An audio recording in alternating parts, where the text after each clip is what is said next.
Hey there, Tabitha Purple, doing my thing. I'm doing a reflection and a tip for today for parents, an extra tip. So the first 2 weeks I was doing the homeschooling thing, it went really super well. I was really pleased with how it went. Don't get me wrong, I'm not saying it was perfect, it just went well. Overall, the picture was good. Which means that there was screaming and there was shouting and there were ups and there were downs and there were highs and there were lows and there was disagreements and there was kids stuff and there was glue everywhere and there was paint all over us and we made mistakes and we did great things. But overall, it went really well.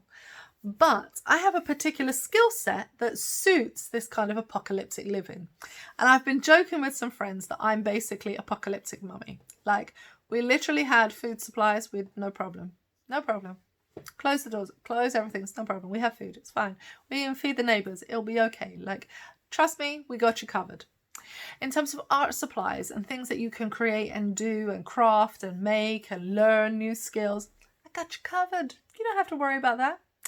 If you're thinking that maybe you need to be educated, you need to read books, or you need to do art, or you need to, I don't know, learn a new thing in a book, maybe you have varied interest in books, we got you covered. From the toddler to the elderly, we got books for days. You want to homeschool? We got homeschooling books. We have everything you need in that way. So I'm literally ready. I was ready for the doors of the world to close, for me to be told I had to stay in my house and I had to look after my family. I had everything lined up. So for 2 weeks, it went really well. And then came the moment that the school said, I'm really sorry, but you guys are going to fall behind, so you need to do our work. And the bottom fell out of my world, and we found it really, really difficult to do the school's work. So it's taken us nearly 2 weeks, I feel like it has, to catch up in a way with what the school is sorting out, try and make it work so that they're actually doing the school's work. That has been problematic, quite problematic, because the children don't feel like they're learning anything. They kind of preferred mummy's homeschooling, and now they're stuck in what they feel like is a repetitive system. So here's the problem. Here's my reflection. There is a challenge then between what I can do and what is being done.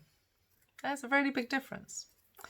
And so here's the thing. With the teachers working as hard as they are, and I praise God that we have some amazing teachers around the world who are building curriculums, who are working hard, who are doing this to teach children, literally having live stream lessons with kids to talk them through their work, to explain new concepts, to make sure that learning continues to happen.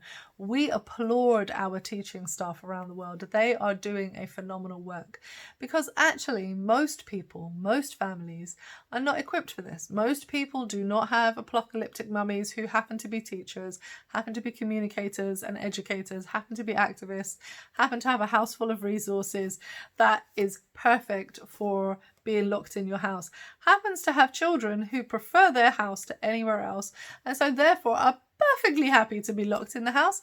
Most families are not like this. And so for most people, this is a real struggle, because what will they do? And so to all those teachers who are producing amazing resources, to all those companies who've turned around and said, we are going to make our resources free until the corona crisis is over, to all those celebrities who are reading stories online to encourage children to read books and to help others, to everybody who's working together to educate our children, we applaud you and say thank you.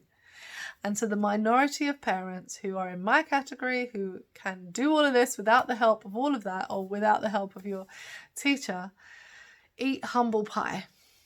That really is the tip. Eat humble pie, because this is necessary for everyone. A few of us will have to work that little bit harder to make our family situation work, maybe have a few extra conversations with the school to ensure that what we are doing is meeting the needs of our children and is approved by the school. We may have to work that little bit harder just to get out of the system to be able to deal with our children in a way that's suitable for our children. And because of that, eat humble pie. It's not about you, it is about us. And the us is not just our family, it's all the families in the world. And so That from a mother who is frustrated because she was loving what she was doing and doing okay at it. It's my humble suggestion that we eat humble pie.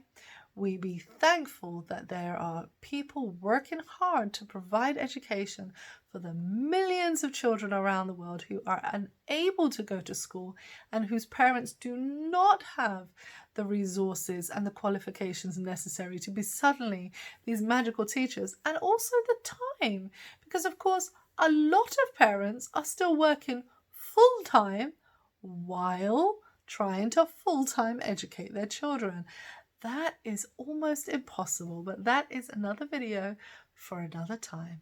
For now, let us remain humble, let us be peaceful, and may it all work well. Bless you.